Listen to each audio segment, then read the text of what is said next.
Okay, here we are live, and this evening, very special guest for me.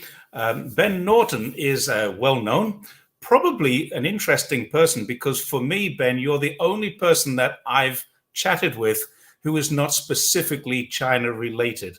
Everybody else I chat with is about China. You are a geopolitical journalist, and I'm very, very happy to have you here. And your reputation is preceding you. I know that you're now in Beijing. So welcome to China and welcome to Jerry's Take on China. So thanks very much for agreeing to be my guest tonight. Thanks for having me, Jerry. It's a pleasure. Oh, great. Thank you. How are you enjoying Beijing? How's the weather there?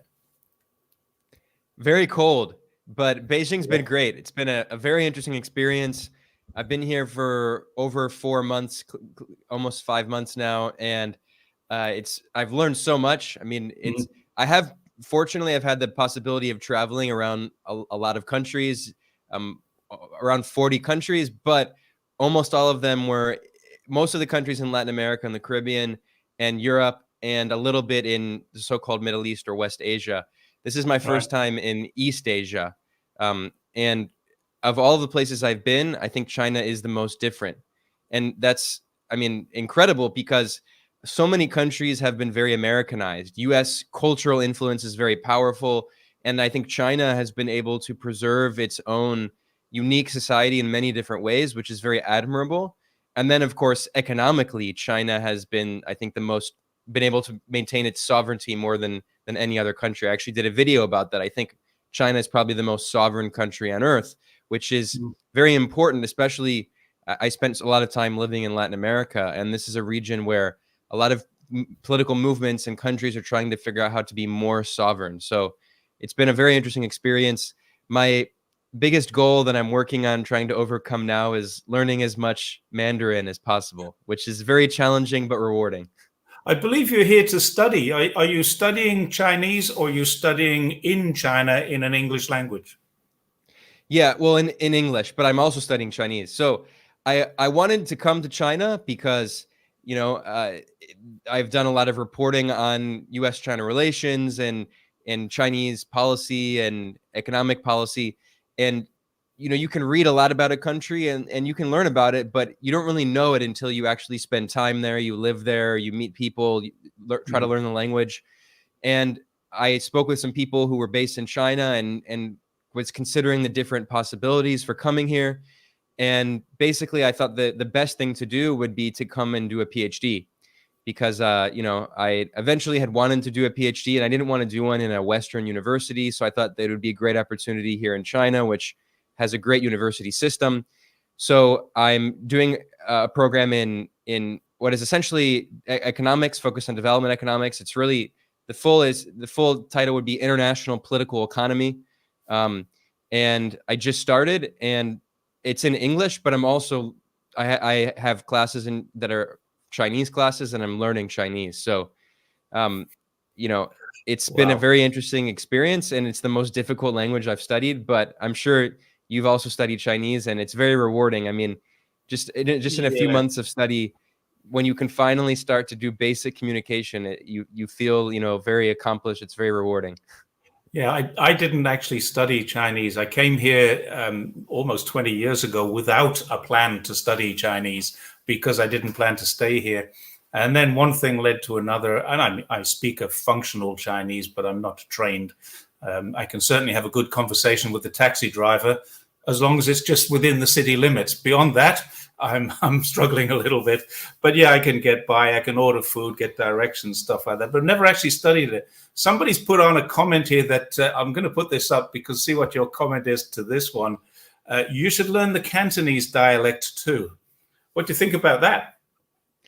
Yeah, well, I mean, especially if you're going to, like Hong Kong, and I would like to learn some Cantonese. A friend of mine who lived for several years in Beijing recently moved to Hong Kong, and now, I mean, a lot of people there also speak Mandarin, but he's now trying to learn Cantonese, and it's very interesting. I mean, Chinese is also fascinating because for people who don't know, you can write the same way in, like, for instance, in Cantonese and Mandarin, you use the same characters. Well, maybe you often use traditional characters, but the same characters basically. but then those characters can be pronounced differently. So yeah, they can also I have think it would be interesting. They have a slightly different meaning. My family is Cantonese. I live in Guangdong, and my wife's family is Cantonese. When I read on our family group some of the messages, I use the translator and I look at it and go, well, that doesn't make any sense. But it does when my wife explains what they said in Mandarin, it would work. But in Cantonese, there are some nuance which make it a little different. But yeah, generally speaking, you're right. And it's quite common. And you'll find this, I'm sure you will have found this, when you're talking to someone and you don't understand something they said, they'll get their hand out and start to draw the character on their hand. Well, of course, if you're in Xinjiang and you do that, people go, oh, yeah, I know what you mean. If you're in Guangdong and you do that, they know what you mean, or Hunan, or wherever there is another completely different language. But I look at it and go, well, if I can't understand it, why do you think I can read it? It's just a funny thing for me. Anyway, is it your plan to continue? I guess my answer to that comment would be, I would love to, but I'm going to try to go one step at a time, and I'm going to start with Mandarin. And then maybe when I'm much better with Mandarin, Cantonese could be a next step. Oh, someone has just put in a very interesting comment. I never thought about this. What is Ben and Jerry's favorite flavor? That's funny. Yeah, Ben and Jerry. It never occurred to me. I get the Tom and Jerry all the time, but not being an American, the Ben and Jerry doesn't come to me so often. But anyway, we're not going into the ice cream business. We're just going to have a chat. Are you going to continue reporting while you're here? Yeah, well, I have been. Yeah, I know you're keeping up with the geopolitical. Actually, I've put into the description the geopolitical economy report, which is I think is brilliant. But you're going to continue with the written reports as well? Yeah, I have. I mean, I'm not going to be able to be as prolific, but I still try to put out several written articles a month. And also I try to do a video every 3 days on my channel. Oh. So I have maintained a lot of my work. And what's nice is, I mean, because I'm focusing on political economy, it's directly related to my work also professionally. So they go together. Yeah. Let's move on to off the personal stuff and onto the real questions. Have you noticed any authoritarianism since you've been in China? Of course not. I mean, this is the ridiculous propaganda in the West. I mean, when I say this, people sometimes don't believe me, but I say this, it's not just a joke. I'm 100% serious when I say that the U.S. is genuinely a more authoritarian society than China. And you can see this especially with the police. Every time I return to the U.S., which fortunately is not a lot, but because I haven't lived in the U.S. for several years, every time I return, I forget how militarized the country is. Mm. And then there's the issue of homelessness as well, which is also very authoritarian. In fact, I don't know if you saw, Jerry, there was this scandal going around on social media recently of this Chinese physicist who had a PhD, and he went to the U.S. and China paid for him to do his PhD in the U.S. And then he decided to stay in the U.S. and he gave up his Chinese citizenship and became a U.S. citizen. And then he worked on Wall Street, and something happened. He became bankrupt, and now he's homeless. He's living on the streets in the U.S. He's homeless. This is a guy with a PhD, and he gave up his Chinese citizenship because people were like, well, why doesn't he go back to China? Well, he decided to be part of the great free, supposedly free United States, and he ended up homeless. And now China is trying to figure out a way to help him come back. But that so-called authoritarianism is actually taking care of your people, right? I mean, it's ridiculous. So, sorry, I'm recovering from the flu. So if I have a cough, okay. Sorry for that. But anyway, the point is that the police state in the U.S., I mean, is ridiculous. Just seeing the militarization, you almost see no police in China, very few. And now, if you go to like the big touristy areas, Tiananmen Square and stuff, obviously there'll be police around. But most of the time, you're going around, and especially in rural areas, there are very few police. So that's so-called authoritarianism. It's ridiculous propaganda, obviously. Yeah. I found the same thing. I've been through a lot of rural areas. If you do find police there, they're usually sitting on a chair having a smoke and drinking tea. So that's the authoritarianism of it.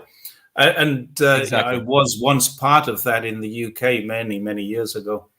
So let's move on and move away from Ben and into geopolitics. One of the problems talking to someone like you is that I can't just ask a simple question. You just have so many things going on in your head that it's very difficult. So I'm going to limit our discussion to a couple of different things today that are called kind of China focused. I'm not going to ask you for a prediction, but what do you think about what's going on in Taiwan? And we have an election there, or they have an election there in just a few days. What are your feelings, and where do you think it goes after the election? I'm not going to ask you to predict who will win or anything silly like that. Yeah, well, now it's very hard to predict who will win, because previously there are reports that the Kuomintang might form an alliance with a third candidate, and they would likely TPP. win against the TPP party, which is basically a separatist party. They claim that they're not separatists, but they are essentially, and they're also the most pro-US party. So, and they're currently in power, for people who don't know. So now, because the vote will be split, it's very hard to see who will win. So I'm not going to predict that. But what I do think is that it's very clear that the perspective of mainland China, of course, because Taiwan is part of China, and technically the U.S. on paper recognizes that, starting in 1972 in the Shanghai Communique, when the U.S. began normalizing relations with China and signed 3 different communiques, the U.S. recognized that Taiwan is part of China. Although, of course, the language, there's debate over the language, because the language in English is a little different from the language of the agreement in Chinese. But in the language in English, it says that the U.S. recognizes that on both sides of the Taiwan Strait, they recognize there is only one China. So either that is to say that the U.S. either recognizes that Taiwan is part of mainland China, is part of China, and the mainland is part of all China, or the U.S. recognizes that there is one China and Taiwan is the only rightful China. But the point is that the U.S. recognized the one China policy. And if the U.S. wants to go so extreme that it no longer recognizes the legitimacy of the People's Republic of China, then obviously we're in a moment of war. I mean, that's a crazy, ridiculous policy. And especially considering that China is the second biggest U.S. trading partner, and it's the biggest exporter to the U.S., it would be economic suicide for something like that. So, I mean, the U.S. has this policy that it's known as strategic ambiguity, in which the U.S. claims that it does not recognize Taiwan independence, but it maintains a policy of ambiguity for strategic reasons. And we see things like, for instance, Nancy Pelosi, who was the Speaker of the House, making her the third in the chain for presidential succession after the president, the vice president, and the Speaker of the House. And she's, of course, from the president's party, the Democratic Party. And she went to Taiwan and did not go to the mainland, which is a very provocative act of basically supporting separatism. Some people have pointed out that under Clinton, the Republican Speaker of the House also did that. However, that was from an opposition party, and it was largely seen as, an act of political protest. This is in this case with Nancy Pelosi, it's the same party. So these are very provocative acts by the U.S. Furthermore, the U.S. continues to sell billions of dollars worth of weapons to Taiwan, and the U.S. military has troops on Taiwan Island that are training the Taiwanese military. So yes, not many of them. There. Sorry? Yes, not many of them, but they are there. That's for sure. That's been admitted now. And this is very provocative, because when the United States formally normalized relations with the People's Republic of China, it also did at the same time in 1979. The Congress passed the Taiwan Relations Act, which the president could have vetoed but chose not to, and that was at the time Jimmy Carter. And the Taiwan Relations Act essentially was the way in which the U.S. would try to still maintain support for some of these separatist forces. But the point is that by normalizing relations with the People's Republic of China, the U.S. recognized that Taiwan was part of one China, and that it would not provide continued. The language of the agreement, again, is a little up for negotiation. It's, lawyers like to do that kind of thing when they write these documents. Yeah. But it essentially says that the U.S. over time would agree to stop selling offensive weaponry to Taiwan. Correct. Well, here we are in 2014. I'm sorry, many decades after 1979, and the U.S. continues to sell weapons that could be considered offensive to Taiwan. So this is violating the spirit of the agreement. Maybe not the letter if you're a lawyer, but the spirit of the agreement. Yeah, So the the reason I mention all letter, these details is that the there U.S. are is two engaged in. parts. Sorry, go Sorry. on, go on. I was going to say there are two parts that are in dispute. One is that the US acknowledges or the US recognizes, and this wording is really, I mean, only lawyers would pull apart this wording, but yet it's saying what's the spirit of the agreement or what's the letter of the agreement. We know what the spirit was. And the other part is that this Taiwan Relations Act, as you say, was deliberately put into play so that they could continue to have the strategic ambiguity. And in there, it says that they do retain the right to arm Taiwan for its own defensive purposes. That's the problem. Now, somebody just made this comment. I think it's this one. Yeah, Robert, anything that the USA signed means absolutely nothing. As an American, would you agree with that, Ben? Absolutely, yeah. I mean, Native Americans, indigenous nations learned that the hard way. You know, the U.S. government signed dozens of agreements with different native peoples and violated their agreements. And then, of course, the people of Iran know this very well. The Obama administration signed the Joint Comprehensive Plan of Action, the Iran nuclear deal, and then the Trump administration unilaterally tore it up. And I should emphasize for people who don't know, the JCPOA, the so-called Iran nuclear deal, was written into international law. There was a UN Security Council resolution that the U.S. voted for, in which it was recognized to be part of international law. And there were multiple signatories on the JCPOA. It was not bilateral. It was not just between Iran and the U.S. There were also the 5 permanent members of the UN Security Council, which are the U.S., France, the U.K., China, and Russia, and also the EU. And then they would say P5+1, which would be Germany. So all of the major European powers also signed on this agreement. And there's a lot to criticize about Europe, but they didn't pull out of the agreement. Only the U.S. pulled out of the agreement. So that's why Iran has expressed zero interest in returning to the agreement, because they know that if they sign a new one with Biden, Trump could come back or whoever can come into office and simply leave the agreement. That's the problem in the U.S. political system, is everything's in the short term. So yeah, I mean, I agree with that statement. And as for what you were saying, yeah, this is important. I mean, it might sound like we're, splitting hairs and this is kind of lawyery, right? Looking at the language of these agreements, but like the Chinese version of the agreement, I mean, I remember looking at this is the U.S. recognizes, and they use the word 认识, which is like to recognize in Chinese, like a very common verb. So some U.S. legal experts have said, well, that doesn't mean that we have to agree with it. We just recognize it. So again, even if the fact that they're even saying that, why would you have confidence in the U.S. if they're even before there's a kind of conflict? The U.S. is already saying that. I mean, I think, and of course, the Chinese leadership is very smart. They recognize that, which is why over time they understand that time is in their interest, because Taiwan, being part of China, has integrated economically more and more with the mainland. And that's why the U.S. in the short term is trying to increase more tensions between the mainland and Taiwan, because they know if they wait 10, 20, 30 years, with the increasing economic relations between the mainland and China, mainland and Taiwan, as China grows economically more and more, the economic center of gravity will continue to pull Taiwan closer to the mainland, and it'll become inevitable. As is the reality in Hong Kong right now. This is a reality fact. It can't be avoided.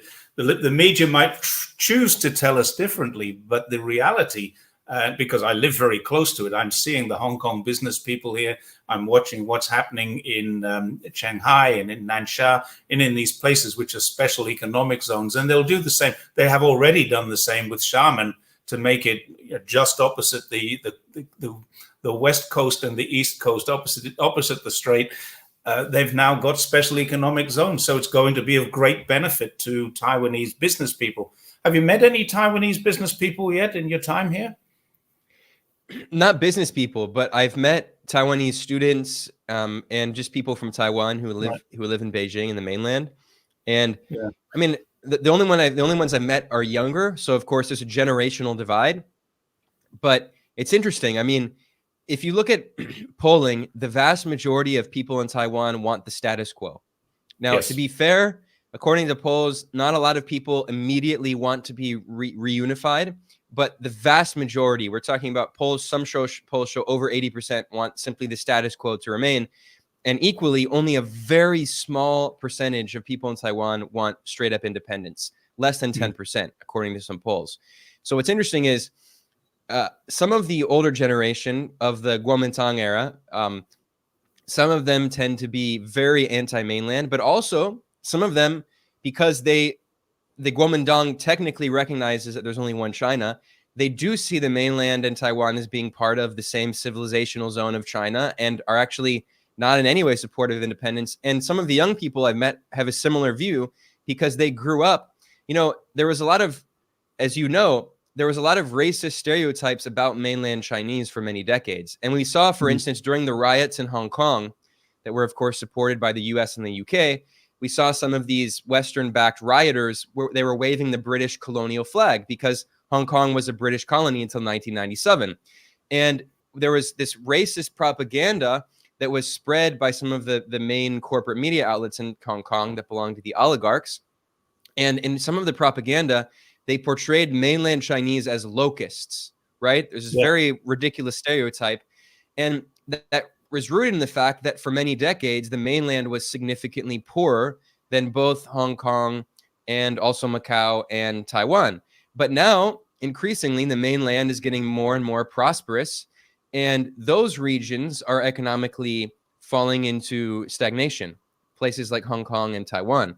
So increasingly, a lot of young people, they no longer have those kinds of racist stereotypes of mainland Chinese. And I've talked to some people who they're absolutely like, yeah, we're Chinese and we're part of the same brotherhood. And you might have some slight differences culturally, but it's like the differences between someone from the West Coast and the East Coast in the US, right? I made a comment in an article I wrote the other day that it doesn't matter how you look at it. Either Taiwan is part of China or China is part of Taiwan from whichever perspective you are. And most of the people that I've met, certainly the Taiwanese people I've met, all agree with that. I mean, they may disagree with, I have never yet met someone who wants independence. I've met several who would like reunification, but I've never met anybody who wants independence. So maybe I have to go to Taiwan to do that, but that's another trip. Yeah, well, polls show that it's less than 10% of the population. And we're talking about single digits. You can count them on your fingers. But of course, they have the ear of the Western media and Western politicians because it's Western governments, especially the US, that truly want independence. They claim they don't, but it's because they want to use Taiwan to try to weaken China. And we shouldn't forget that up until the 1970s, we were talking about US troops being on Taiwan. The U.S. had a military base on Taiwan, and we have documents from the National Security Archive based at George Washington University that show that the U.S. had nuclear weapons stored on Taiwan on the U.S. military base there, and those nuclear weapons were almost used during the second Taiwan Strait crisis in the 1950s under Eisenhower. And to his credit, the top generals and the Joint Chiefs of Staff were pressuring Eisenhower to use nuclear weapons against mainland China, and he said, no, that's crazy, and he refused to do so. But if they had done that, they would have used that military base on Taiwan to launch a nuclear strike against mainland China. So from China's perspective, this is a very serious national security threat. And I think a lot of people in the West don't understand. They're like, why is Beijing so concerned about this issue? Look how small Taiwan is. It would be like saying, well, why is the U.S. so concerned about Texas secession or whatever, California secession? Why can't the U.S. just let California be a separate country? I mean, this is from the perspective of Beijing, this is a major national security issue. It's not even just, we were talking about the historical links and the cultural links. It's also in terms of national security. Yeah, there's a lot of people comment that Cuba is the same kind of situation. It's not, because Cuba obviously is a sovereign nation and a different country, but it is very close to the mainland of the United States. And consequently, in 1963, I think it was, they refused to allow Russia to put nuclear weapons on there. Why would China be any different? And this is part of China for one thing, but such a serious threat to China's stability.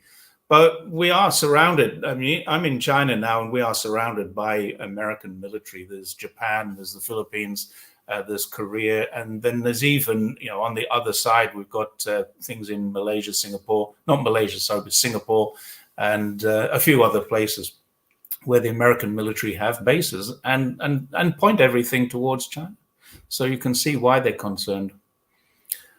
So and if you quickly, I'll add, if you read what people in Washington are saying from the think tanks, which is, the U.S. outsources a lot of its policymaking to these think tanks, and the Rand Corporation and the Brookings Institution and CSIS, they've all been saying for many years that the U.S. needs to, in its so-called Indo-Pacific strategy, the U.S. needs to recruit the neighboring countries in East and Southeast and South Asia, and then recruit them essentially in an anti-China alliance. And we've seen that the U.S. has created the so-called quadrilateral security dialogue, the Quad, which includes Australia, Japan, and India as members. And the U.S. recently, there's a new president in the Philippines who's a right-wing, more pro-U.S. president. He's also the son of the former longtime dictator of the Philippines, Marcos, Bongbong Marcos, or he's Ferdinand Marcos Jr., which is his father, Ferdinand Marcos Sr., was the right-wing dictator who stole, a kleptocrat, stole billions of dollars. And anyway, the point is that under his leadership, the Philippines has moved more and more into the U.S. camp and recently agreed to allow the U.S. military to use 4 bases in the Philippines for forward operations against China. Furthermore, we know from a report in Nikkei, the Japanese newspaper, that the U.S. military is spending $27 billion creating an offensive missile system in the so-called First Island chain in places like Japan, especially in Okinawa, where there's a lot of protests against the U.S. military presence, and also the Philippines. And the U.S. is trying to convince other countries like Thailand, although Thailand has said no for now. The U.S. is trying to convince other countries to allow Washington to build this offensive missile system aimed at China. So the U.S. strategy is to try to encourage tension in the region and prevent China from increasing its relations with its neighbors. So, I mean, this is calling for conflict. It's a very dangerous strategy. It's also an unsinkable battleship, isn't it? I think it was MacArthur who said that back in the 1950s. Taiwan is our unsinkable battleship off the coast of China. Unsinkable aircraft carrier, yeah. Aircraft carrier, sorry. Yeah, if you're viewing it like that, then you've really got a serious problem with the country that you're supposed to be friendly with and have the largest trading relationship with. It's a bit strange. Let's move to the Ukraine, or Ukraine as it's now called. I'm old enough to remember when it was the Ukraine, so I'm sorry I sometimes slip into that. Now, you were one of the very few global commentators a couple of years ago saying that Ukraine can't ever win this conflict. What do you think the coming weeks and months hold for that region? Yeah, well, I mean, it's horrible, and I'm not happy when I say, told you so to people, because of course we see that thousands and thousands of Ukrainians are dying, but it was always clear from the beginning that this was an unwinnable war. But if you listen to U.S. rhetoric, the U.S. has known that, and the U.S. Secretary of Defense, the head of the Pentagon, Lloyd Austin, who also, by the way, was on the board of directors of Raytheon. So, I mean, there's a revolving door with the military-industrial complex. Lloyd Austin gave a very frank comment in which he said that the U.S. goal is to weaken Russia. He didn't say defeat Russia because he knew that's not realistic. The goal was to weaken Russia. Now, in many ways, ironically, it's actually strengthened Russia. But what we see in this war, it's all of NATO in Ukraine against Russia. It's not just Russia versus Ukraine. And we see that the NATO powers have spent tens of billions of dollars arming Ukraine, training the Ukrainian military. This did not start when Russia sent its troops in February of 2022, and what the U.S. calls this so-called unprovoked invasion. Russia calls it a special military operation. Yeah. In reality, this war began in 2014, and this history has been completely erased. But in 2014, there was a color revolution, a coup against a democratically elected president, Viktor Yanukovych, who was geopolitically neutral, and it was written into Ukraine's law that Ukraine had to be neutral. And he was overthrown in this violent coup, and were replaced by pro-Western leaders who said that Ukraine would join NATO. And Putin had been saying for many years that Ukraine would never be able to join NATO. It would be an existential security threat to Russia. When Russia was invaded by Nazi Germany, when the Soviet Union was invaded by Nazi Germany, because at that time it was not just Russia, Ukraine was part of the Soviet Union. The Nazis invaded through Ukraine, and then eventually they invaded through Ukraine, and they went to southern Russia to try to cut off the southern part of Russia and Russia's access to the Caucasus, and then into West Asia, right? So from Russia's perspective, and then also access to the Black Sea and the Caspian, eventually the goal is to cut off Russia's access to the major seas that it needs for trade and Russia's only warm water seaport. So from Russia's perspective, this is a national security existential threat.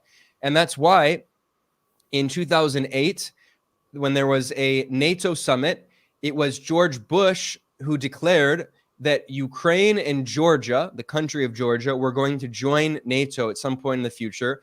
And it was Germany and France who protested and said, no, this is too provocative. They cannot join. This is going to cause a war with Russia. Well, that war started not 14 years later, but actually 6 years later in 2014 with this coup. It set off a war. And in fact, I've reported on a document that was published by WikiLeaks, which is an embassy cable from the U.S. ambassador to Russia, Mr. Burns, Bill Burns, William Burns, and he's now the CIA director. And in that cable, a classified cable, when he was U.S. ambassador to Russia, he warned that, and this was also in 2008, he said that this is a red line for Russia, and if Ukraine joined, it would probably start a war. He said that, and this is exactly what happened. NATO was that essentially the "Niet means Niet" memorandum. Exactly. Niet means Niet. No means no. And the point is that Ukraine, people say, well, Ukraine technically didn't join. Ukraine basically joined in all but name after the 2014 coup. And you can see that there are so many different reports on NATO training the Ukrainian military, and in particular, the Ukrainian military investing in a lot of U.S. and other Western military technology and what NATO refers to as interoperability. And when militaries become part of NATO, they have to have this interoperability so other NATO member states know how to use their equipment. So Ukraine was being, by a gravitational pull after the coup, it was being pulled into NATO slowly. And Russia said this is absolutely intolerable. So in late 2021, Putin told the US, the EU, and NATO, we want written security guarantees. Now, obviously, we know from the JCPOA and all what we were talking about earlier that you can't even believe the written security guarantees. But at the very least, Russia was like, look, we want written security guarantees from you that Ukraine will never join NATO, that you'll stop expanding NATO, which is what you promised in 1990 when the Western powers agreed to the reunification of Germany, and the Soviet Union gave its blessing for that under the impression that NATO would not expand 1 inch east. They lied about that. And still today, there are scholars who try to gaslight us and claim that's false. But we have minutes. Scholars have found minutes from the British government's archives that show that this was discussed in numerous meetings, and there were agreements that were made. Anyway, the point is that Putin said, we want written security guarantees. And what was the response? The US, NATO, and the EU said, screw you. No, we're not going to sign anything. And then Russia sent its troops in, and we saw this new phase of the war. And it was always clear that Ukraine could not win, despite the fact that all of NATO was behind it. And in fact, I did a report in February of last year, a year ago now, February 2023. And it was on a very revealing comment made at the Munich Security Conference, which is like a NATO conference, made by a former top State Department official, Richard Haass, who at the time was the president of the Council on Foreign Relations, which is one of the most powerful think tanks in Washington. Well, it's actually in New York. It's like the link between Wall Street and the State Department. And he said in this interview at this NATO conference, he said, I do not expect Ukraine to have any territorial gains this year. He said the conflict is going to be frozen. However, in the same interview, he said, we cannot negotiate with Russia. we cannot have peace with Russia. We have to continue supporting Ukraine to fight against Russia. So the only rational conclusion you can come to those comments in the same interview is that these Western policymakers knew that Ukraine could not win, it could not retake its territory, but their strategy was to try to weaken Russia and to sacrifice Ukrainians in the process. Now, of course, now there are reports that allegedly, and you have to take these with a grain of salt because sometimes the US government will leak. They do something called controlled leaks. They'll leak a story to the media, and it'll be, the New York Times or the Washington Post will quote anonymous officials, unnamed senior officials. And sometimes those senior officials will try to mislead them and feed them false information in order to advance their political agenda. Obviously, weapons of mass destruction. But there have been a few reports in recent months that the Biden administration is secretly behind the scenes negotiating with Russia to try to bring about an end to the war. Again, I'm skeptical. It could possibly be true. It could be part of this propaganda campaign. But the point is that according to this top U.S. official, former U.S. official at the Council on Foreign Relations, the top officials have known for well over a year that Ukraine would not be able to retake the territory from Russia. And yet they made the decision to sacrifice, the reports are probably over 100,000 more Ukrainians. So this is why so many people have said that NATO is willing to fight to the last Ukrainian in order to try to weaken Russia. It's very cynical, but it's the sad reality. It's also been 5%, they say, just 5% of our defense budget is money well invested to weaken Russia. What do you think the Ukrainians think about that?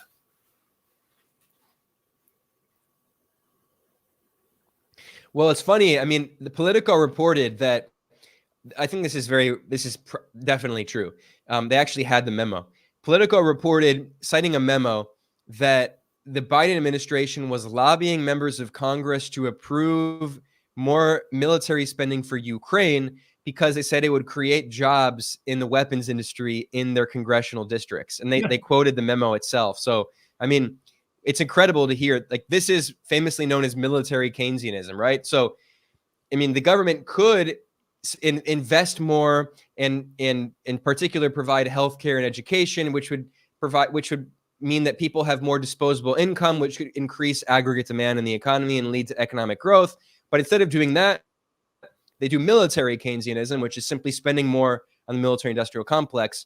And I mean, what do Ukrainians think about it? Well, it depends what you mean by Ukrainians, because the Ukrainian government is full of Atlanticists, people who deeply believe that Ukraine, located in Eastern Europe, its political and economic future lies with the United States and the other side of the world, not with some kind of economic relationship with Russia. I'm not expecting them to love Russia, but the reality is that Russia has historically been Ukraine's largest or second largest trading partner. And they just want to completely cut relations with this massive political and economic power that's right next to them. It's absolutely insane. But the political leadership in Kiev, they think that everything that Washington does for them is in their interest and is great. And that's why we see Zelensky, he's constantly meeting virtually on Zoom with representatives from BlackRock, the U.S. asset management company, which has around $10 trillion in assets that it manages. It's the largest asset management firm on earth. And BlackRock is responsible for overseeing reconstruction in Ukraine, which means that oligarchs, wealthy people who have a lot of money to invest, they park that wealth, that money in BlackRock, and then BlackRock is going to invest that in mass privatization of infrastructure in Ukraine. Ukraine is selling off its land. You can go to a website, a Ukrainian government website. It's truly surreal. And you can see these bids, these open bids for properties, government properties that Ukraine is selling off for pennies on the dollar. I mean, you can buy like entire buildings, and because of the horrible exchange rate, because it's being sold in the Ukrainian currency, and because of the horrible inflation due to the war, and essentially the government's bankrupt and is surviving in IMF loans, which is, by the way, it violates the IMF's charter. The IMF has never in a history given loans to countries actively at war, but The US told the IMF to do so, which is, of course, being used to try to save the economy and stabilize the currency. Anyway, the point is that you can go, because of the bad exchange rate, you can go on and buy like a building for like 10,000 US dollars. It's insane. So they're selling off their country for pennies on the dollar to oligarchs. Zelensky has been, for instance, he rang the bell. I did a report on this. He virtually rang the opening bell on the US New York Exchange, stock exchange. So he is quite literally selling off his country. And he gave this speech saying, we have $200 billion of investments in Ukraine, which is nearly twice GDP of the entire country. And meanwhile, what do average people in Ukraine think? Well, for people who still have jobs, they have some of the worst worker protections in the entire world now. Ukraine has some of the worst labor protections on earth. That's not an exaggeration. That's according to labor unions in Ukraine. Zelensky passed emergency legislation that makes it illegal for almost all workers to unionize, and it suspended their collective bargaining rights. They faced mass pay cuts while their currency has devalued. They're having their pensions cut. They're having their education and healthcare cut. I mean, so we're seeing the complete destruction of a country. And then the military-industrial complex in the U.S. is benefiting, and a small handful of oligarchs in Ukraine are benefiting. Now, it would be a surprise if it hadn't happened before, but this is exactly what happened in the 1990s, except in the 1990s, there wasn't an actual war happening, but economically, it was a complete collapse that led to the rise of all these oligarchs when there was mass privatization of all the former state-owned assets of the Soviet Union, and they were sold for pennies on the dollar. This is exactly what they're doing today. And at the same time, people are quite literally losing their lives. The last thing I'll say on this is that the latest reports are that the Ukrainian government is now so desperate for people to conscript that it is trying to force Western European governments that are hosting Ukrainian refugees, like Germany, France, Poland. Well, Poland's not in Western Europe, but the point is these countries to the west of Ukraine. It's trying to force them to send the Ukrainian men back to Ukraine to fight Russia. And according to the law that they're trying to push through, they're trying to conscript people, including people who are blind and deaf and amputees. That's how desperate they are. So it's quite literally fighting to the last Ukrainian. They literally are. I think the same thing happened in Nazi Germany in 1944, 1945. Once it was clear that the Allied forces, including the Russians, of course, were getting close, even the children were out there with their guns. But that was a last-ditch effort to keep their country alive. What does the next few months hold? I woke up the other day to some news, the news you were talking about, that said it looks like the Biden administration is secretly talking to the Russians. Are we going to wake up one day in the next couple of weeks and find that there is peace in Ukraine, or are we going to see this dragged on for many, many more months or even years just to keep the military-industrial complex? And so companies like BlackRock, who have made the investments, will now want to capitalize. Surely it must be time to end this. Yeah, I mean, honestly, being realistic, I hate to say this, but I do not think the war is going to end in the short term, maybe the medium term, maybe a few years, but certainly not this year or next year.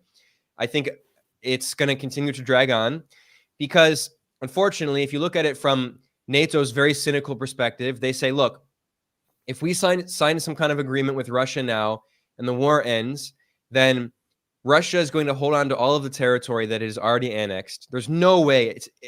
All of the eastern territory that had been part of Ukraine, which is historically Russian, ethnically Russian. These are people who they had Ukrainian passports. They now have Russian passports, but they had Ukrainian passports, but they were born and raised speaking Russian. They were ethnically Russian. That's never going to go back to Ukraine. Just being realistic. So now if the NATO were to sign an agreement with Russia, they would be like, okay, well, we would have to agree that would stay part of Russia. And they don't want to agree to that because that would establish a precedent saying that it's okay for Russia to have annexed this territory. So I think that the negotiation, according to the reports, basically the negotiation that they've said now is that that Crimea would remain part of Russia, as if that's even up for debate, which it's for Russia, that's not up for debate. And that they essentially want to go back to what was known as Minsk II. Minsk II was the agreement that was signed in 2015, a year after the coup in Ukraine. And it was actually, the US was not even involved in the negotiation. It was Ukraine negotiating with the oversight of, and it was the Ukrainian government based in Kiev, the coup regime, negotiating with the separatist forces in the east of the Ukraine, in the Donbass. And that negotiation of Minsk II was overseen, it was in Minsk, which is Belarus, and it was overseen by Germany, France, and Russia in the so-called Normandy format. And in that agreement, then Ukraine's leader, Poroshenko, who was a billionaire oligarch known as Ukrainian Willy Wonka because he got his money from the chocolate industry, who was seen as, like one of the most hardline anti-Russian elements. And ironically, Zelensky, when he campaigned for president, he was seen as more moderate, and he even spoke Russian on the campaign trail because Zelensky's, by the way, speaking of Russian-speaking Ukrainians, Zelensky was a Russian-speaking Ukrainian. Zelensky had to learn Ukrainian in order to run for president of Ukraine.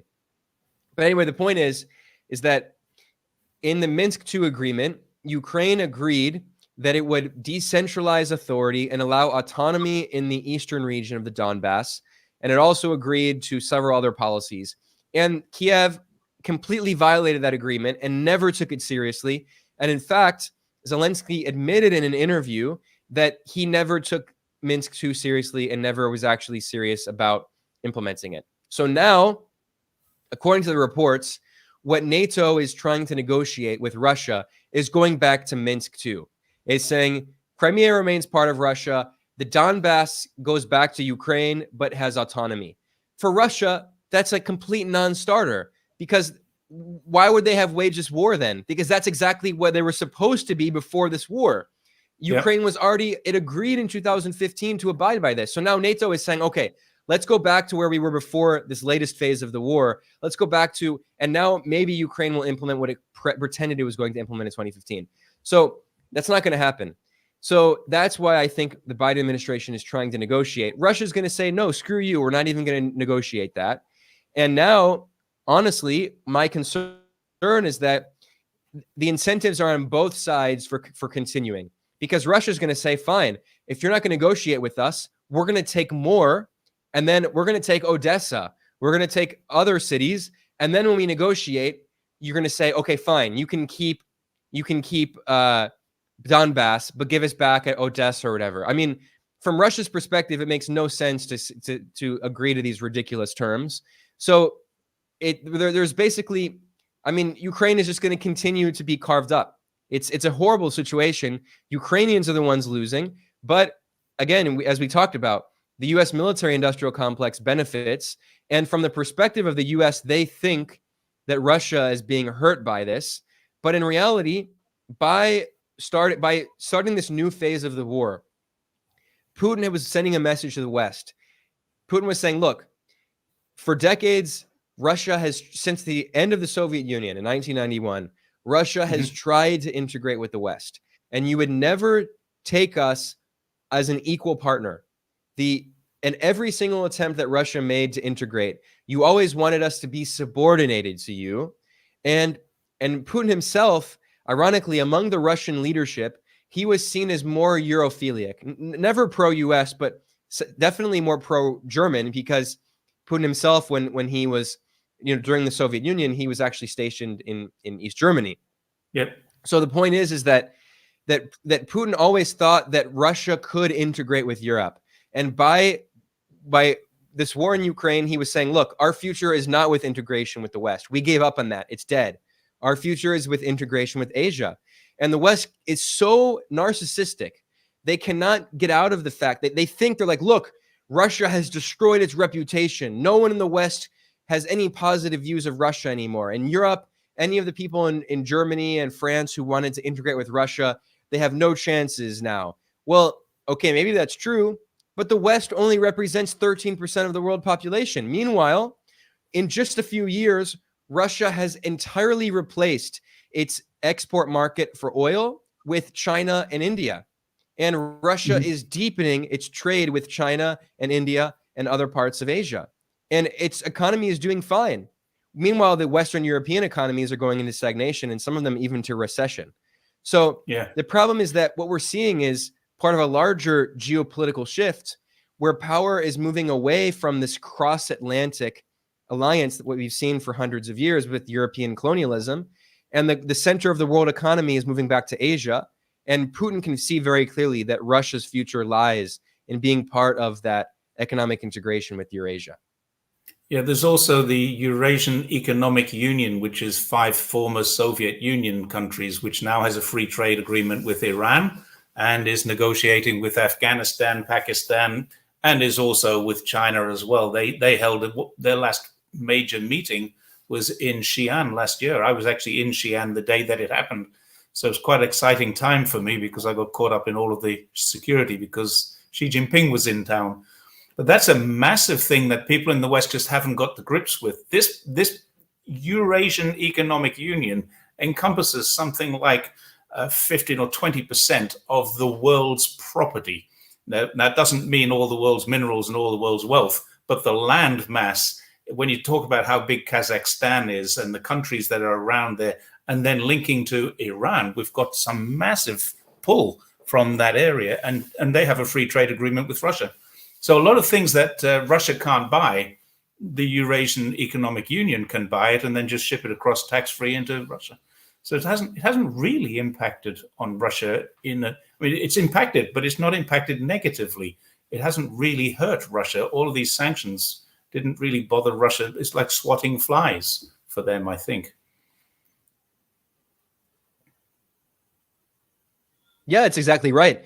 And you mentioned, this is so important, that Kazakhstan has become Kazakhstan as a country which has tried to maintain a kind of non-aligned policy, and sometimes, maintaining positive relations with the West, but also leaning toward Russia and China at different points. So Kazakhstan has become this economic hub, and it's good for Kazakhstan's economy because Russia can send exports to Kazakhstan, which then go to Europe, or it can import from Kazakhstan products that are sanctioned that go through Kazakhstan into Russia. And furthermore, so that's in terms of Russia's exports, but in terms of imports rather, but in terms of Russia's energy exports, especially oil, Russia has completely replaced the export market with India and China. And the Financial Times just published an article which is really revealing. And they found a study in which they cited a study in which they said that 99% of the oil that Russia sold last year was above the G7 price cap of $60 a barrel.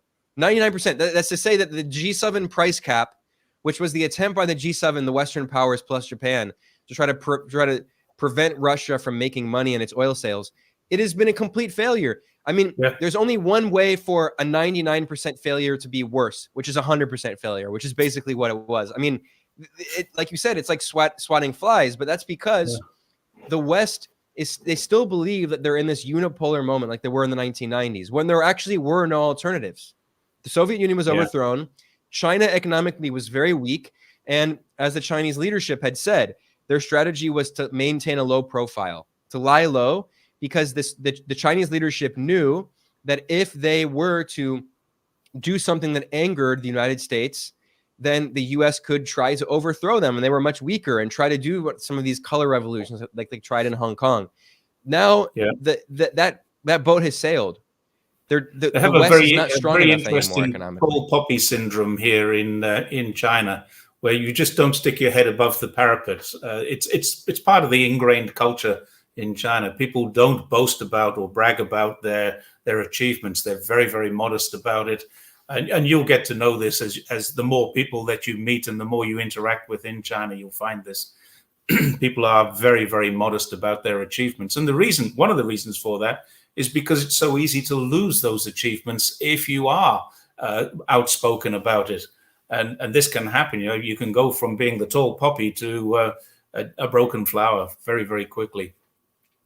So let's move on a little because the next major hotspot in the world is Gaza, of course. And you pointed out something recently that I'd never thought about, but It is the most heavily bombed place in human history in terms of its size and the percentage of bombs dropped on it. It has more children killed than any other conflict in human history in terms of its length and its duration. And it's had more aid workers and more journalists killed than any other conflict in human history. Where is this going? Yeah, well, I know we're on YouTube, so I'll speak a little carefully to prevent you from being demonetized. But okay. I mean, I'm not monetized. I haven't been able to say this word in that. Sorry, I'm not monetized. Go for it. Okay, well, great. Well, genocide. I mean, that's why South Africa has introduced a genocide case in the International Court of Justice. Now, the ICJ is pretty biased historically, so I don't have a huge amount of confidence. But the fact that it's being considered, I think, is very interesting. And a funny little detail, by the way. So the hearings are going to start this January, this month, and Israel's lawyers are British lawyers, and South Africa's lawyers are Irish lawyers. So it's quite interesting. You have the former colonial subjects of the British who are representing South Africa and Palestine, essentially, and the British representing Israel against Palestinians. But anyway, the point is that also it's not just South Africa's case. And by the way, South Africa has gotten numerous states to endorse the case, including not only countries in the region like Algeria, but also Bolivia just formally endorsed the case. But and Bolivia formally cut relations with Israel in protest and accused Israel of genocide. But the point about genocide is it's very important to keep in mind. When you look at the UN Convention on Genocide, it's very specifically defined. You don't need to try to kill every single Palestinian on earth to be engaged in genocide. I mean, if you look at the UN Genocide Convention, it has 4 different elements. Israel's meeting all of them. Another element of it includes population transfer, ethnic cleansing, which is the stated goal of many top Israeli officials.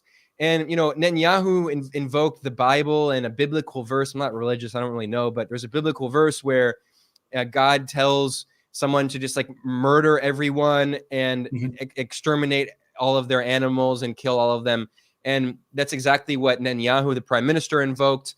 Numerous top officials have referred to Palestinians as animals. They've imposed a full-on siege of Gaza, preventing food and water from going in. The UN humanitarian chief just warned this week that he referred to it as an impossible situation. He said that Gaza is, quote, uninhabitable. He said that they're on the verge of mass famine, that there is no medicine, that disease is spreading rapidly, and there's mass blackouts. And of course, meanwhile, the bombing continues. So people will say, you know, well, 23,000 dead doesn't sound like a genocide. Well, you have to consider the short period of time and the small population, 2 million people. This is one of the most densely populated areas on Earth. And Gaza City has been completely leveled to the ground. You can see that Israel just boasted of taking over Gaza City and planting a big flag right in the middle, and it's just completely razed to the ground. According to the UN, more than 85% of people in Gaza are now homeless. They've been kicked out of their homes. 85%. And of course, 2/3 of the buildings have been completely destroyed or damaged so much that they can't be lived in. And this is continuing. I mean, eventually it's going to get to a 100% of Gazans are homeless. And multiple Israeli officials have said that they want to expel Palestinians. Now, the original strategy stated by numerous government officials was to expel Palestinians into the Sinai Desert of Egypt. But Egypt has said no. And not because I have a lot of confidence in the Egyptian leadership, but because I genuinely think that the Egyptian leader Sisi, if he were to agree to that, he would probably be overthrown. There would be mass riots and protests in Egypt. I mean, you know, what's funny is there's this kind of Orientalist term that Western journalists, they talk about the Arab street versus the Arab rulers. But the point is, they mean popular opinion. And if you look at polls in all of these countries, the Palestinian cause is extremely popular. We're talking about more than 90% of people support Palestinians. So it's political suicide for any of these governments to allow Israel to ethnically cleanse Palestinians. Jordan has said no. Egypt has said no.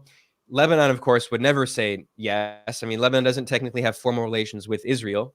So now there are many reports in mainstream Israeli media outlets that Israel is negotiating with numerous sub-Saharan African states like the Democratic Republic of Congo, Rwanda, Uganda, and Israel is trying to expel the Palestinians to sub-Saharan Africa, which is insane. And of course, the U.S. is completely supporting all of this. Now, the U.S. claims that they don't support population transfer, but they continue giving billions of dollars of weapons to Israel. They can continue vetoing every single resolution in the Security Council that calls for peace or humanitarian ceasefire, even a temporary one, in the Security Council. So, you know, it doesn't matter what Blinken says publicly. It matters what the U.S. actually does in terms of its policy making. And the U.S. is giving Israel the green light for all of this. Israel could not do this if the U.S. did not support it. If the U.S. actually told Israel to stop, they would have to stop immediately. And this is what has happened in the past. Ironically, even some Republican presidents, going back to George Bush Sr., even they had been more critical of Israel than in recent years. It was really Obama, Trump, and Biden. It's bipartisan. But really, in the 21st century, U.S. presidents have become so pro-Israel. And I think it's largely because of the U.S. has been losing its influence over the region, especially with the so-called war on terror and the war on Iraq. I mean, the U.S. is being pushed out of the region. We see huge resistance in Iraq against the U.S. military presence there. Iraq's Prime Minister Asudani called for the U.S. military to leave. He called the U.S. military strikes on resistance forces in Iraq. He said that was a violation of Iraqi sovereignty. The U.S. is illegally militarily occupying Syrian territory. Syria has continued to call for those troops to leave. The U.S. is getting pushed out of the region. And Israel is, like we were talking about earlier, an unsinkable aircraft carrier. And if the U.S. gets pushed out of, if Israel can no longer be this outpost for Western colonialism as a big U.S. military base, then the U.S. loses its influence over the most important region of the world strategically. And the world's largest oil and gas producers are concentrated in this region. And for over a decade now, Saudi Arabia and the UAE have done more trade with China than with the U.S. That's why these countries that have historically been basically U.S. client regimes, they're now non-aligned because they're like, look, why would we cut off our largest trading partner, China, on behalf of the U.S.? That would be suicide. For a decade now, China has imported more oil than the U.S. has. The U.S. is actually one of the world's largest oil producers. So that's why Saudi and the UAE just joined BRICS and continue to look more east. So this war in Israel, in Palestine, this war is actually in many ways related to the war in Ukraine and this larger geopolitical shift. Israel is the last bastion for the U.S. in this important region. We see this with Iran. Iran has already integrated economically with you talk about the Eurasian Economic Union with Russia and China. China and Iran signed a 25-year multi-billion-dollar agreement in which China provides Iran with investment and infrastructure development and technology transfer, and in return, Iran provides China with oil and gas. And furthermore, Iran just joined the BRICS, and Iran officially became a member last year of the Shanghai Cooperation Organization. So this is all about the prevention of the integration of Asia. And Israel has been, it was created by the British Empire, going back to the Balfour Declaration. And this was before the Nazi Holocaust. Like this is because of the horrors of the Nazi Holocaust and the genocide of European Jews. A lot of people think that Israel was created because of the Holocaust. That's not true. It was the British Empire that gave its blessing to the creation of Israel in the 19-teens, starting in 1912. And then there was this colonization of Palestine. And then it was after World War II when Israel was formally created. But the point is that first Israel was an extension of the British Empire. And since the 1970s, Israel has been an extension of the U.S. So where is this going? Well, I mean, unfortunately, it's looking like a regional war because it can't simply ethnically cleanse 2 million Palestinians. They refuse to allow it. And that's why Israel is trying to turn this into a regional conflict. Israel has been bombing Lebanon, not only southern Lebanon. Israel has been assassinating people in Beirut, which is like a major red line for Lebanon, which means that Lebanon has to respond.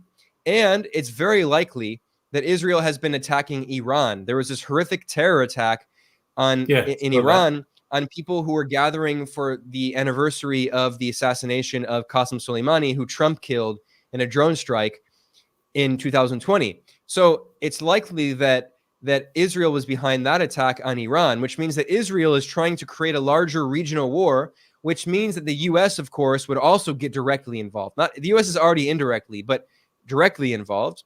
So we're talking about a war, an all-out war between Iran, Lebanon, Israel. That means Syria would probably have to get involved again. Iraq is already involved. So we're talking about an all-out regional war. And I think that's what some people in Israel actually want, because they think that's the only way that they can actually save this project that is obviously just spiraling out of control. So one last word on this region. If there is a regional war, which I agree with you, I think is very likely, particularly with the Red Sea issues. If there's a regional war, will we see U.S. troops actively involved, or will U.S. use proxies again, as they did in Ukraine, and look like they would like to do in places like China with Japan, Korea, and Philippines acting as proxies for them, and Australia, of course, where I come from. But would America be brave enough to go to war, or would their proxies be stupid enough to sign up for another American war that America is funding, supporting, and profiting from? What do you think? Well, who would those proxies be? I mean, at this point, all they really have is Israel. Now, in Syria is devastated, but all of the so-called rebels have been thoroughly defeated, except for Idlib. And Idlib is a whole other thing. But I mean, they're not going to be able to take anything else. In Iraq, even the government that was created by the United States in Iraq, even they are calling for the U.S. to leave. Yeah. Furthermore, if you look at Jordan, I mean, the people think like Jordan. First of all, the Jordanian military is very weak. They're not going to join Israel in a war against the other countries. They would probably be neutral, if anything. Egypt does have a very strong military. But again, if Egypt were to get involved and to support the U.S. and Israel, that would be political suicide. The government would fall. It would cause a civil war. So, I mean, really the only country left, and of course, we talked about how Saudi Arabia and the UAE, not because they're great. I mean, they're politically horrible, but because they want to act in their own selfish interest. They recognize that their interest is being neutral. And that's why Saudi and the UAE refused to get involved in this U.S. attempt to build a Red Sea coalition, despite the fact that Saudi Arabia has been fighting a brutal war on Yemen starting in 2015. And actually, Saudi Arabia is kind of angry because the U.S. and the U.K. were so staunchly supporting Saudi and encouraging Saudi to wage this war in Yemen, telling them, oh, it'll be easy. You can easily overthrow the so-called Houthis, which are, it's actually a derogatory term. They're called Ansar Allah, right? Like Hezbollah in Lebanon. This is the Yemeni resistance group. They control the government in most of Yemen. They're the de facto government that controls 80% of the population of Yemen. Saudi was fighting a war against them for years, and they were unable to overthrow their government. They were unable to defeat them. And then basically for about 2 years now, there's been a ceasefire in Yemen. Now, Saudi doesn't want that war to start because it was doing economic damage to Saudi, because Yemen had the de facto government led by the Houthi movement known as Ansar Allah. They had the capacity through drone strikes to destroy Saudi Aramco oil refineries and paralyze Saudi oil production. So Saudi, at that point, they were like, wow, this war is really backfiring. We have to stop this conflict now. And it's been frozen for about 2 years. So Saudi is not going to get involved in this war. They'll probably just be neutral, because obviously they're not going to bite the U.S. hand that feeds them. But if they got involved on the other side, the Israeli side, the Yemeni forces would, again, just launch drone strikes and devastate Saudi oil refineries. The same with the UAE. Right. So the U.S. is in a situation where, and that's why I think the U.S. is supporting Israel so strongly, because, again, if they lose Israel, they lose their control over this region completely. They're gone. And that's not to say that every government in the region is like ideologically anti-American. Obviously, the Jordanian government, the Saudi government, the Emirati, even the Egyptian government, they all are led by people who historically have had good U.S. relations. But if they have to choose economically between the U.S. and China, they're probably going to choose China because China is their biggest trading partner. China is growing rapidly. China is the world's largest market for oil and gas. The U.S. wants to control the global oil market, but doesn't need the region's oil. The U.S. is the world's largest oil producer right now, but China needs the region's oil. So, I mean, it would be economic suicide for them to simply just join the U.S. So that's why some people have said that Israel and the U.S. are in a murder-suicide pact, and geopolitically, and I think that's exactly what we're seeing right now. Well, let's hope that's the end of it. Final question, the final point. Let's come back to where we are both living at the moment, China. The trade or tech war with China, from your perspective, what's it all about? And do you see an ending to it? Unfortunately, I do not see an ending. That's an easier answer. Now, the first part of the question is a longer answer. This is my analysis. Some people sometimes have a different reading, but what I think is happening is that when the U.S., starting in the 1970s, agreed to normalize relations with China, it was first of all, it was part of the Kissingerian so-called triangular diplomacy strategy, in which the U.S. would try to normalize relations with China in order to try to weaken the Soviet Union, because this is after the Sino-Soviet split in the 1960s. And that was one of the significant factors that led to the overthrow of the Soviet Union and the Eastern Bloc in general. Now, after the end of the first Cold War, unfortunately, we're in a kind of new Cold War, but in the 1990s, Russia was supposed to be integrated into the West, but on unequal terms. And Putin would not allow that. He wanted Russia to be integrated into the West on equal terms. They refused it, which is why it led to the situation we're in today with Ukraine. We talked about that earlier.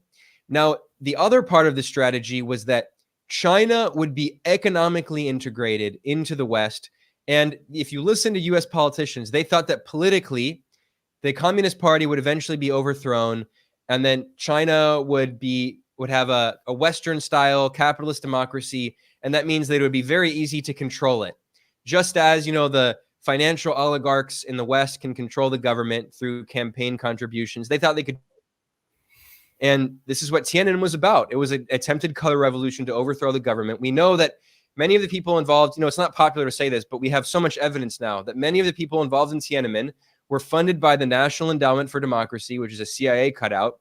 Many of them have gone and worked for U.S. government institutions and NED organizations. You can find this all on the NED website. Today, they boast about it, right?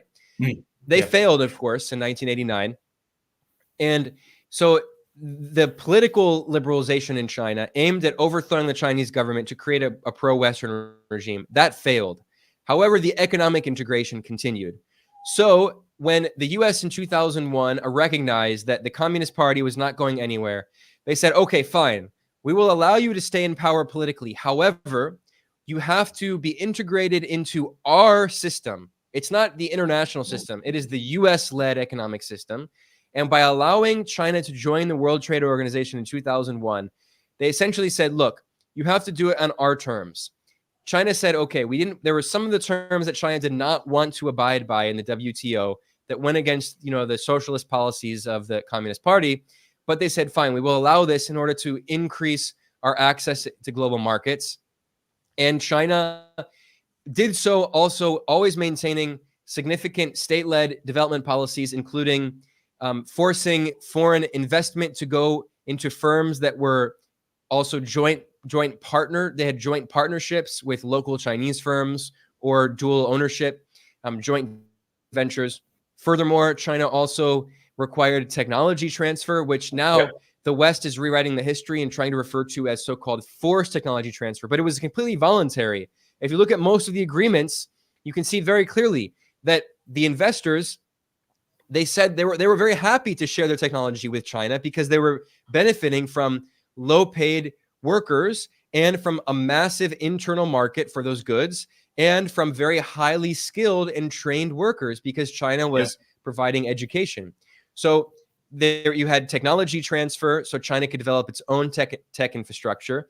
And you also had certain protectionist policies, China maintaining very favorable exchange rate, which now the U.S. is angry about. But this is what many exporters have done, including South Korea and Japan. They want to make sure that their currency is not overvalued, which makes their exports less competitive, which means that would destroy their industrial sector, right? So the point is that China was allowed to integrate on certain terms a mixed economic model. And in return, the U.S. strategy was, okay, we failed to change your political system, but you will always be a factory for us producing low value added products. So China will have all of the labor intensive industries, but not the capital intensive industries. China will produce our toasters and our fridges and our cheap toys and maybe some textiles. But we in the West, and particularly in the US and to a lesser extent Japan and maybe South Korea, we will produce all of the high value added capital intensive products like semiconductors and computers. I mean, even the computers are, of course, produced in China, but we will design them, right? So that was the agreement. But China did not want to simply be the factory of the West. China wanted to catch up technologically and produce the most high-tech products. And now China has gotten to the point where it can produce the most cutting-edge technology. We see this in the green sector, where China is the world's leader in electric vehicles. It's also the world's leader in solar panels and wind turbines. And now, in just 3 years, China overtook South Korea and Germany and Japan as the world's largest car exporter. And China is the world's BYD, which is now BYD, the electric vehicle maker, just overtook Tesla last year in 2023 as the world's largest EV producer. So China has been making huge strides. That's why the US is targeting high-tech sectors in China in particular and saying, look, we're fine trading with you, but we were supposed to maintain our monopoly on these sectors so we can continue to extract rent and charge very high prices for semiconductors and quantum computing. So now, if you look at the sectors that the U.S. is targeting, it's specifically semiconductors, quantum computing, and artificial intelligence. These are the cutting-edge technologies of the future. So the U.S. strategy is, okay, we can no longer prevent China from overtaking us economically, but what we can try to do is maintain a 5 to 10 year technological advantage ahead of China. So even though they've caught up in other sectors, they will never be able to have the same kind of competitive advantage in these high-tech industries. We can maintain our monopoly in this sector and continue to have exorbitant rent extraction from the rest of the world. And now China's saying, no, we're again, as Russia said, we don't want to subordinate ourselves to you. We want to have our own high-tech sectors. And yes, we're willing to trade with you on favorable terms, but you constantly talked about free trade for so long, but as the South Korean economist Ha-Joon Chang famously showed in his book, Kicking Away the Ladder, this is what rich countries have always done. When rich countries develop, they kick away the ladder and they tell poor countries to do the opposite of what they did to develop. So what China did to develop is similar to what Japan and South Korea and Singapore did to develop, which is significant industrial policy, state-led development targeting strategic sectors so they can move up the value-added chain with support for infant industries. Ironically, this used to be known as the American model because this is what Alexander Hamilton, the first U.S. Treasury Secretary, proposed. But now that China has been able to catch up with the U.S. is once again saying, okay, we were preaching free trade for so many years. We were telling everyone that industrial policy is just socialism and you should never have industrial policy. Now, the U.S. is returning to protectionism. The U.S. is returning to industrial policy. The U.S. is putting on tariffs on Chinese products. And last year, the U.S. National Security Advisor, Jake Sullivan, gave a speech at the Brookings Institution in which he said, look, the neoliberal doctrine of free trade and globalization, that's dead. We have to protect our own industrial development. We can't just simply outsource all of our industries. And we have to, and now this kind of condescending line that we hear is we thought China would become more like us, but we became more like China. And that's a recognition that China would refuse to be subordinated to the West, just like Russia was subordinated to the West. So now this vision that they had of this globalized free trade world in which they were always on top, that world has changed. They're no longer the only player on top. So they're going to change the rules of the game. Yep. I think I've just lost you there. Yeah, I just lost you at the end. They're going to change the rules of the game was the last thing I heard. But one last question before we go. You've been in China 4 months, and this is kind of a light-hearted question. It's not to be taken too seriously. Is China capitalist or is China communist? Well, China's socialist. I mean, so yes, China is definitely not capitalist when you understand. So you have to understand. So there are many different models of socialism, right?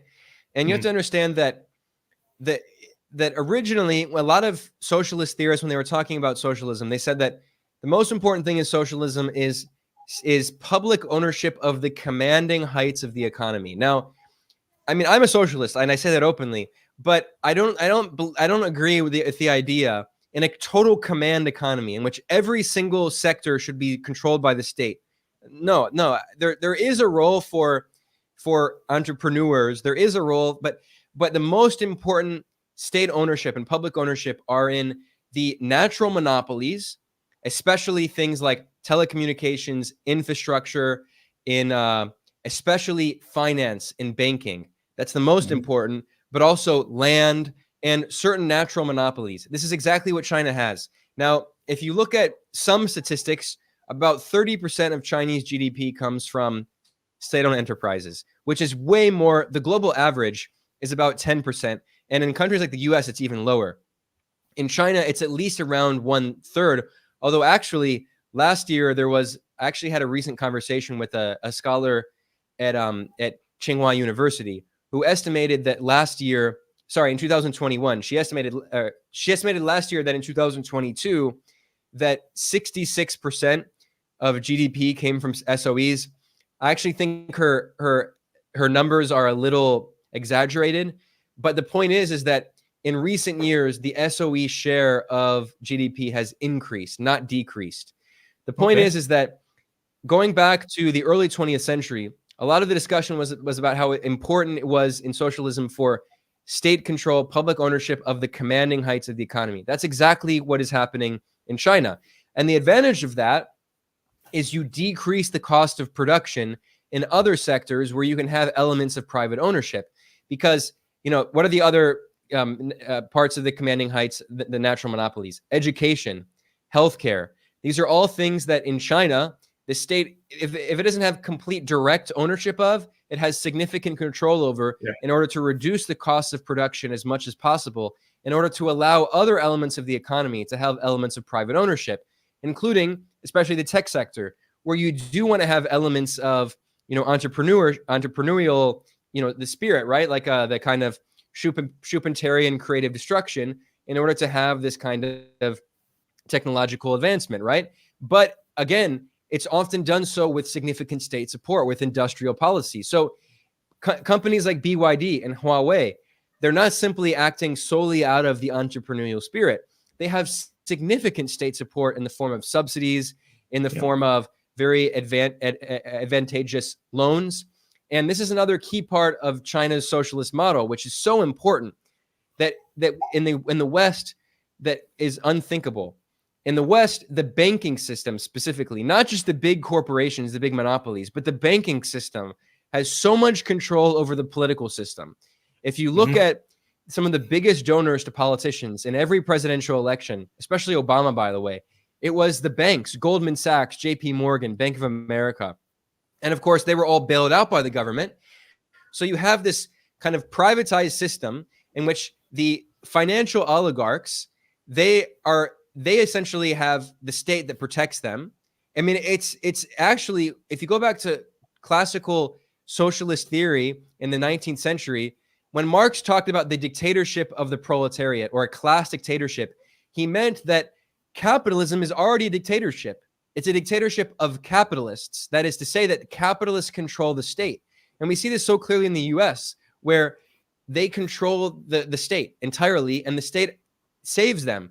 In 2013, there was a massive bailout of uninsured depositors at numerous banks. There were 3 of the 4 largest bank collapses in US history.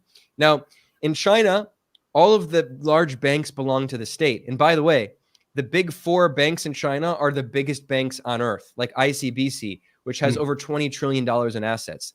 Those are all state-owned. The advantage of that is that means that not only does the Chinese government have significant oversight over investment, which is very important, because you can have elements of private ownership, but you also need to prevent very speculative investment that destabilizes the economy.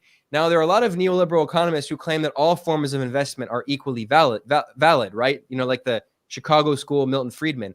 But China says that, no, we want to have investment targeted at productive manufacturing and not simply having these big speculative bubbles that explode, like the dot-com bubble in the US or the property bubble, which is why right now China is popping the property bubble. It's an intentional policy. It's not like a collapse of the economy like Peter Zeihan will tell you, right? So the point is that one of the most important elements of China's socialist system is the public ownership of the financial system, which is what allows, ironically, it's what allows private companies like Huawei to have very favorable access to loans from the state, where for-profit private banks would not give them such favorable loans. In some cases, the interest rates on these loans are lower than inflation, although inflation recently has been very low in China, of course. But the point is that, I mean, a for-profit bank would never do that because they would be losing money over time. So, I mean, China absolutely has a socialist system. And the other important aspect is that because the Communist Party of China is in, that means that if it's in the strategic interest of the country and the people of China, China could decide someday, okay, we're going to basically stop this private sector of the economy from operating. This is exactly what China, when it's causing too much damage to the overall society. This is what China did recently with parts of the video game industry. Now, this was misreported in the media. People said China would destroy the video game industry. No, China was specifically going after these video games that are highly addictive, that are like they call gotchas, where you like pay for extra points or whatever. Like these phone games where basically it's like a lottery system where you keep giving more and more and more money. Now, you can still there are other video game makers who are not hurt by this. Those are the people who are not like having these gacha games, right? But the point is that China recently went after that. The government also went after private tutoring because they were concerned that the private tutoring system was causing too many inequalities in the education system. And of course, we see this with, Jack Ma. We see this. Sorry? They were right. They were. Yeah, absolutely. When they went after we also see this with China going after. Go on. Go ahead.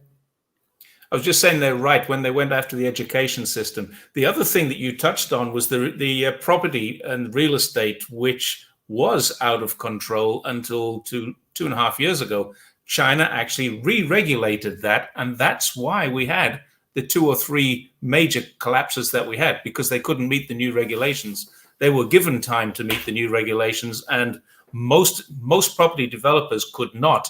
At the time the regulations were announced, most property developers knew they would never meet the new regulation standards. And so they had to restructure. The few that didn't were either too far gone, too far down the track, or chose not to restructure. And that's probably what's caused the biggest problem. But China knew this was coming. It was quite a deliberate act to prevent something that was not benefiting the people, but was benefiting the oligarchs, the investments. And that's how they changed that. I agree 100%. I would just change one little word. I wouldn't call them oligarchs because, what's funny is, there are wealthy people in China, but as people often say, I'm sure you've heard this many times, there's a common quote people say, yes, there are billionaires in China, but the difference is in the US and increasingly in Europe, the billionaires control the government, whereas in China, the government controls the billionaires.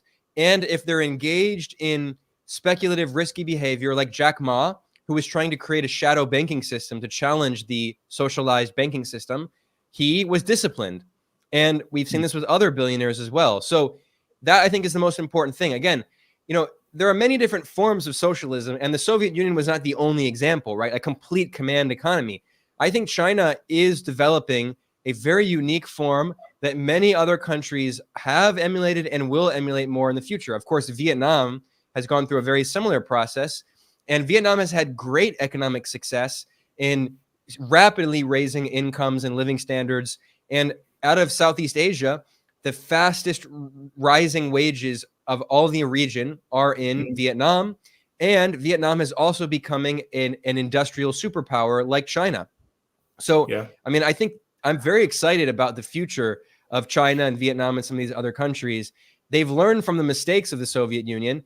And yes, they're not a complete command economy, but I think, in many cases, that's a good thing. Of course, there are some problems in China that need to be addressed. Like, obviously, with the reforms, some people like Chen Yun and others, who is a prominent Communist Party leader, they argued that maybe some of the reforms went too far. And now it's widely agreed that Xi is coming back and trying to, pop some of these bubbles and reassert some control over some of these industries that were kind of running out of control.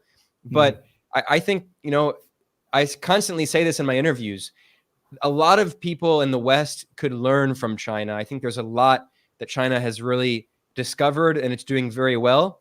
And I hope that as there is more and more political dysfunction in the West, that people will, instead of reverting to this kind of far-right fascistic kind of racist view of like the Asiatic hordes who are going to challenge us, the Western Judeo-Christian white civilization. That's what scares me, is that kind of politics will come back. Instead, I hope there are people who say, look, instead of digging ourselves deeper into this ditch, we should try to implement some of China's policies. And the people who say, this condescending line about we thought China would become more like us, instead we became more like China. Well, that could be a good thing.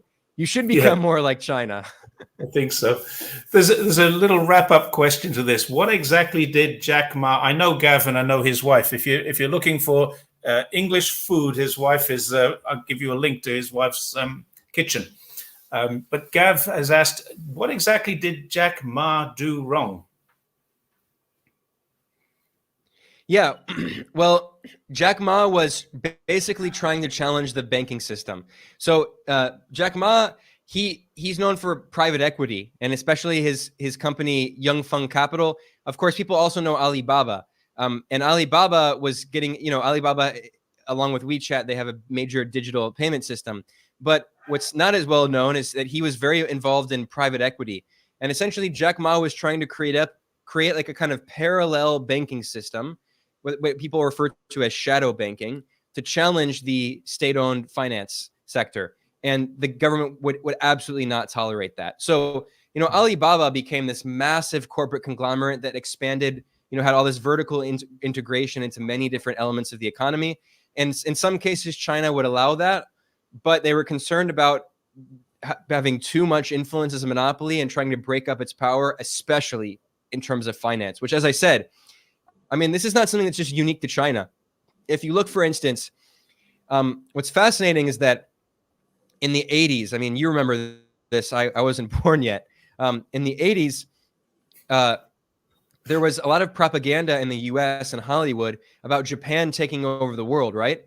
And especially there was propaganda about Japan's Ministry of International Trade and Industry, the MITI, which was the Center for Japanese Industrial Policy. And this was how I mentioned the work of Ha-Joon Chang, the brilliant South Korean development economist. And he discussed how the Japanese and South Korean tech sectors were developed through significant state-led industrial policy and massive protectionism. He pointed out that, for instance, they had tariffs of up to 50%, especially on the tech sector. And they were developing up these tech companies in order to be competitive internationally. And when they got to the point where they were competitive, then they could lift the protectionist policies. And Japan did this through a policy that was known as window guidance, in which, and also South Korea, until the 90s and the neoliberal turn, South Korea also had state control of the banking sector. And in both cases, there was this policy known as window guidance, in which the central bank would force the banks to give loans at very unfavorable rates for them and very favorable rates for the industry in order to develop these tech companies. In South Korea, they're known as the chaebol system, and they actually represent more than 50% of GDP today. They're these massive, huge conglomerates like Samsung, right? And basically the point is that the state would forcibly direct finance into these strategic industries at favorable rates. And that's why China is so sensitive about the issue of finance. It's the most important sector that needs to remain in state hands. Because this is it's not just low wages. In fact, as you know, wages in China are no longer low. In fact, compared to most of Asia, wages in China are very high.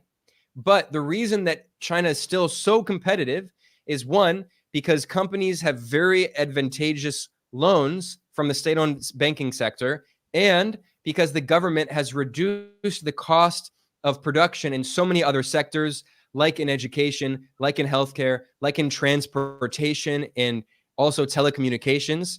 So they can have high wages, but still remain competitive internationally. Right.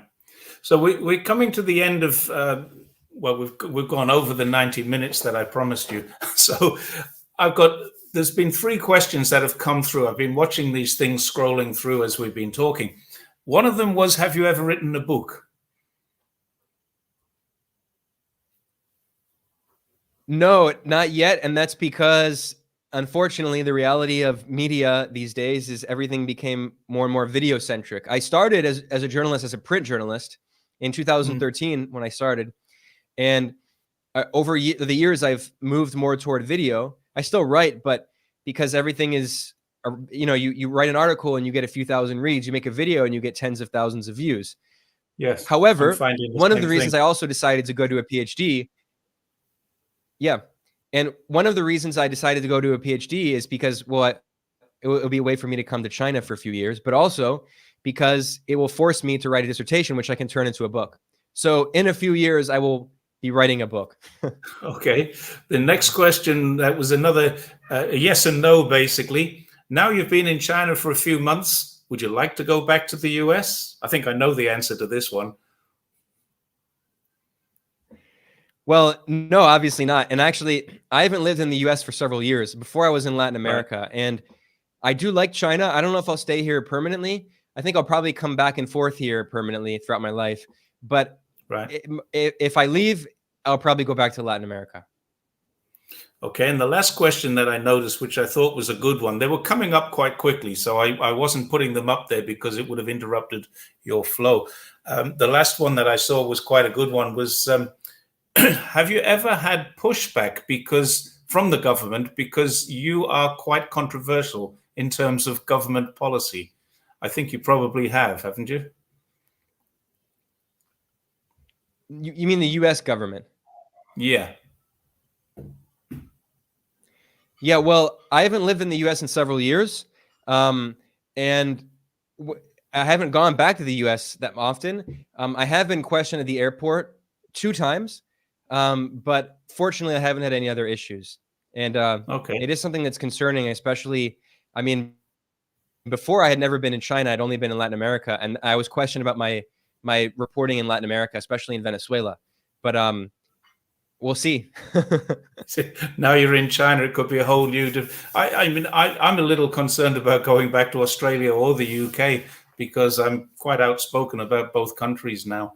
But there we have it. All right. Well, unless there's any, we've been through a lot of the questions here, and it's been really fantastic. I knew that you were smart, but you just got so much grasp of things. So I wanted to thank you very, very much. And on behalf of the over 400 people who've been in, and it's probably a couple of thousand coming and going during the evening, thank you very much for taking the time. It was a great, great chat with you. Thank you.